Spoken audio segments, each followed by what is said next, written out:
امریکہ ہو گیا، ویسٹ ہو گیا، ان تمام جگہوں کے اوپر ایسا لگتا ہے کہ بارڈرز کلوز کیے جا رہے ہیں، ادھر داخل ہونا مشکل ہوتا جا رہا ہے۔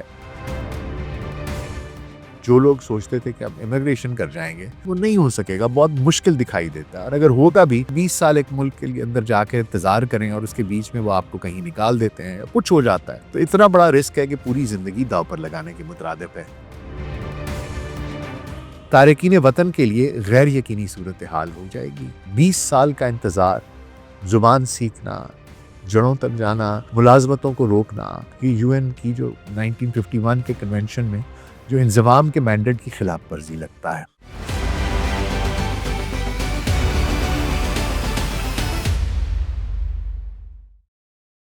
Global search podcast doctor Nasir Baig کے ساتھ آپ کی خدمت میں حاضر ہیں جی۔ السلام علیکم۔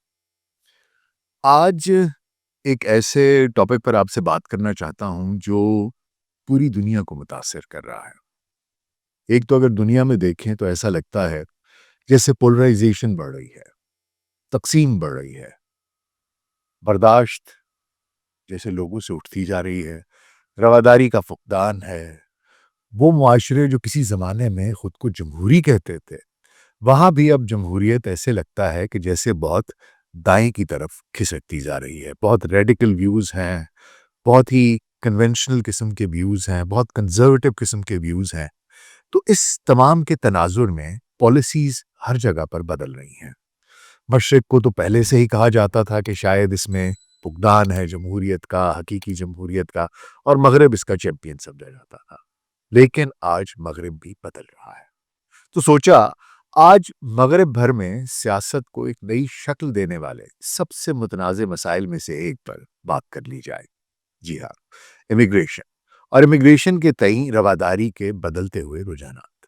یہ ایک ایسی کہانی ہے جو ایک دہائی سے زیادہ پہلے بیان کیے گئے ایک نظریے کی عجیب و غریب پیشگوئی محسوس ہوتی ہے۔ عظیم تبدیلی یا دا گریٹ ریپلیسمنٹ یا لا گرانڈ ریپلیسمنٹ جیسا کہ فرانسیسی مصنف تھے رینارڈ کیموس، ان کی 2012 کے مضمون میں بیان کیا گیا ہے۔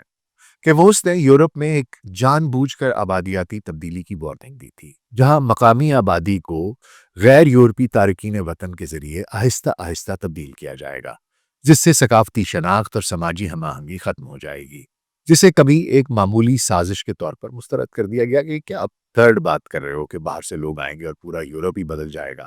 لیکن اب بہت سے لوگوں کی نظر میں یہ ایک واضح حقیقت میں تبدیل ہوتا جا رہا ہے۔ امریکہ میں بڑے پیمانے پر ملک بدری سے لے کر یورپ میں دائیں بازوں کی جماعتوں کے عروج تک، اور ڈنمارک اور برطانیہ جیسی مملکتوں میں جیسی جگہوں پر اختراعی لیکن متنازع ماڈلز تک، حکومتیں ایسی پالیسیاں نافذ کر رہی ہیں جو کھلے بازوں کی بجائے یعنی اوپن آرمز کی بجائے سرحدی کنٹرول کو ترجیح دیتی ہیں۔ کیا یہ کیموس کے ویژن کا نفاذ ہے یا حقیقی دباؤ کا عملی رد عمل؟ آئیے دیکھتے ہیں۔ پہلے بحر اوقیانوس کے پار امریکہ میں، وہاں سے شروع کر لیتے ہیں، جہاں امیگریشن ایک گہری پولرائز قوم کا فلیش پوائنٹ بن گئی ہے۔ دوسری ٹرمپ انتظامیہ کے تحت، جس نے جنوری 2025 میں اقتدار سنبھالا، قدامت پسند پالیسیاں صرف بیان بازی نہیں ہیں، وہ عمل ہے۔ پروجیکٹ 2025 ہیریٹیج فاؤنڈیشن کا ریپبلکن کی قیادت میں وفاقی حکومت کی اصلاح کا بلو پرنٹ اس ایجنڈے پر بہت زیادہ اثر انداز ہو رہا ہے۔ یہ 900 صفحات پر مشتمل منشور اس چیز کو ختم کرنے کا مطالبہ کرتا ہے جسے وہ ووک بیوروکریسی کہتے ہیں، جس میں غیر دستاویزی تارکین وطن کے خلاف جارحانہ نفاذ شامل ہے۔ اہم تجاویز میں امریکی امیگریشن اور کسٹمز یعنی کہ جو آئس ہے اس کے آپریشنز کو وسعت دینا، میکسیکو میں ہی رہو، remain in Mexico, stay in Mexico کی پالیسیز کو بحال کرنا، اور ڈریمرز کے لیے DACA جیسی جو تحفظات ہیں ان کو ختم کرنا شامل ہے۔ عملی طور پر اس کا مطلب ایک ڈرامائی اضافہ ہے۔ پناہ گاہوں والے شہروں میں، جن کو کہ سینکچوری سٹیٹس کہتے ہیں، وہاں پر آئس کے چھاپے تیز ہو گئے ہیں، جن میں کام کی جگہوں، اسکولوں اور یہاں تک کہ ہسپتالوں کو بھی نشانہ بنایا جا رہا ہے۔ عارضی حراستی کیمپ ہیں جو ٹرمپ کی پہلی مدت کی یاد دلاتے ہیں، لیکن اب بڑے پیمانے پر جنوبی سرحد کے ساتھ اور ٹیکساس اور ایریزونا جیسی ریاستوں میں یہ بھی قائم کیے گئے ہیں۔ یہ سہولیات، جن میں ہزارہا افراد موجود ہیں، انسانی حقوق کے گروپوں کی جانب سے بھیڑ اور ناکافی طبی دیکھ بھال پر شدید تنقید کا